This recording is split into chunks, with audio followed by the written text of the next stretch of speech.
Hey guys, and welcome back to another video. Hope you are okay on that side of the screen.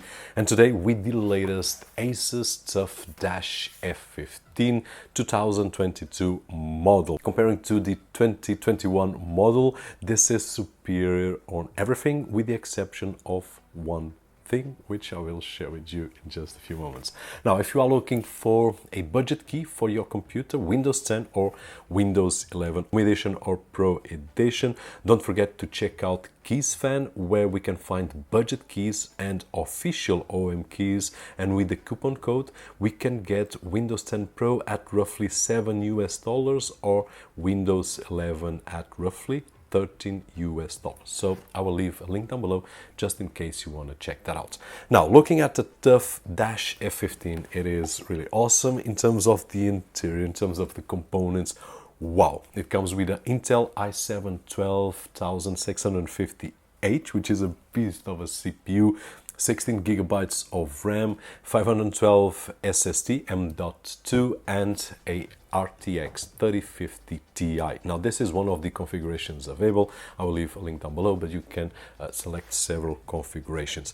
This one is really well balanced, and I would say that this is probably the best or one of the best choices that we can have, especially because it has a connection right over here, which is Thunderbolt 4. And as you guys know, we can connect an external GPU, which we will talk about that in just a few moments. Now, like the predecessor, this one is also upgradable, which is something that we really enjoy. We can upgrade the RAM up to 32 gigs. I did not open this model, unlike last year, but I can show you a picture where we can see it. Open it up, we will have two slots, 32 gigabytes of RAM maximum, and we can add a second SSD. So besides the 512 gigs on this model, we can also add a 2 terabyte SSD right over here. Now, in terms of performance, it's a beast of a CPU, and I do believe that it's not only the CPU working here, but it's also the great cooling solution that ASUS provided right over here. We can see the rubber feet on the bottom, and then this grill right over here, which will let the air intake a lot of airflow, which will cool all the components. Really awesome. That takes me to the design. In terms of the design, it's different from last year. Less gaming, less aggressive, more a ultrabook style computer, which on the outside it's really neutral. I really like the lines that it has, although we can look at it and it says TUF F15, but it's in a subtle manner. So I really enjoyed what ASUS did right over here. We can go to an office, use this laptop like we use any other ultrabook. It's only 1.9 millimeters thickness, so great for that. And it also has a few changes. The cover right over here, it's aluminium at this moment. All the other materials are really strong plastic, tough, military grade from ASUS, as you guys know. So some parts we don't even notice if it's plastic or aluminum, which is really awesome.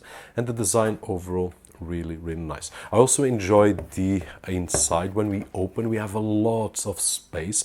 We have a keyboard that assembles to a desktop keyboard with a really nice travel on the keystrokes, which makes it really nice to type. And it also has a numpad, and the keys have a lot of space between them, which is something that I love, and a lot of space here on the laptop itself. Now, this brings us to the trackpad, which is 27% bigger than the last year. Of connectivity wise, we have a lot to choose from. So we have the power input on the left side, gigabit Ethernet, HDMI 2.0B, and then Thunderbolt 4, USB Type-C 3.2 with DisplayPort output compatibility, USB Type-A, audio in and out, and also on the other side a USB Type-A.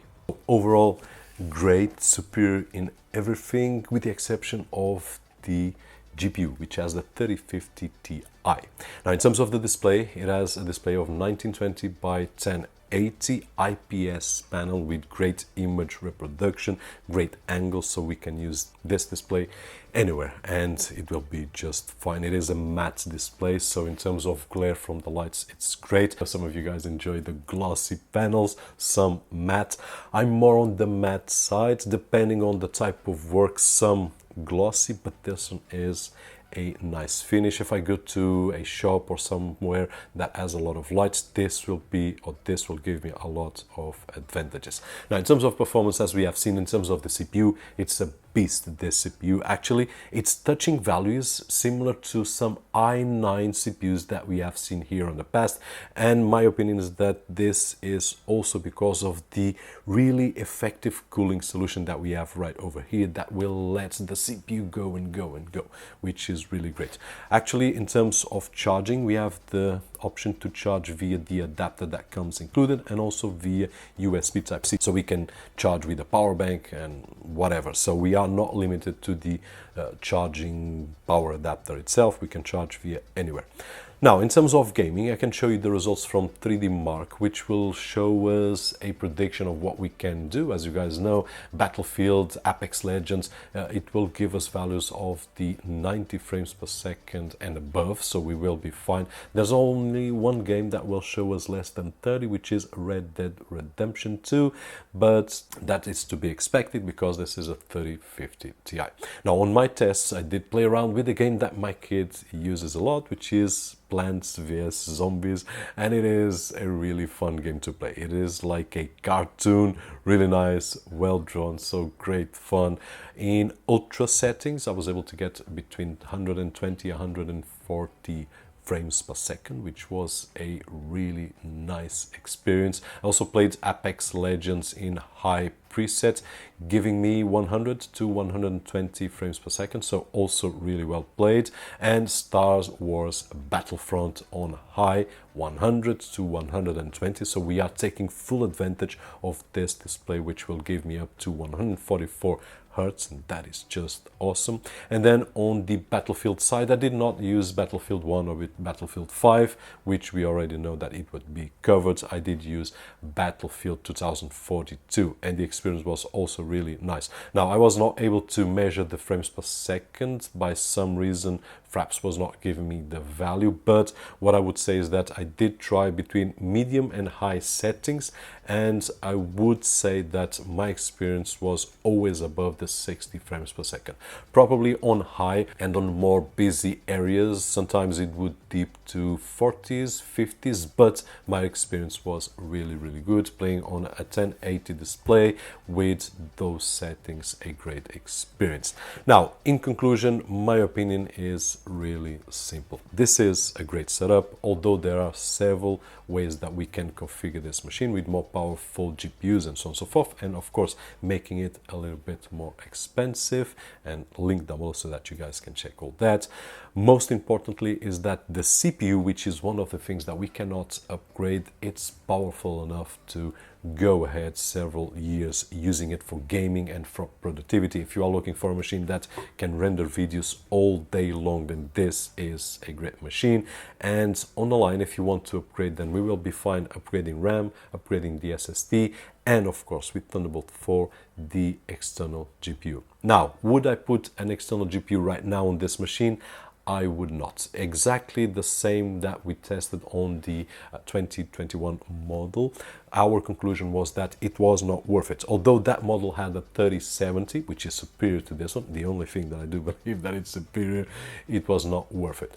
This one right over here, if we placed a 3080 like we did with the 2021, we would see some changes, a lot more than with the 3070, but although we would see, I do believe that the best investment is to wait and then upgrade when necessary to a 4060, 4070, and then we will see a huge difference. And that would be my investment in terms of having this great laptop, which will last me for a long time. And then when I can upgrade with the GPU, with the external GPU, wow, will be a great setup when we arrive at home. Big display, 4K gaming, and then when we pick it up and take it to office, it's a machine that we can use working. No one knows that we are gaming on this. And that being said, hope that you guys enjoyed the video. If you did so, don't forget the usual thumbs up right over there, which is really appreciated on this side of the screen. My name is Roberto, and as always, I'll see you guys on the next one.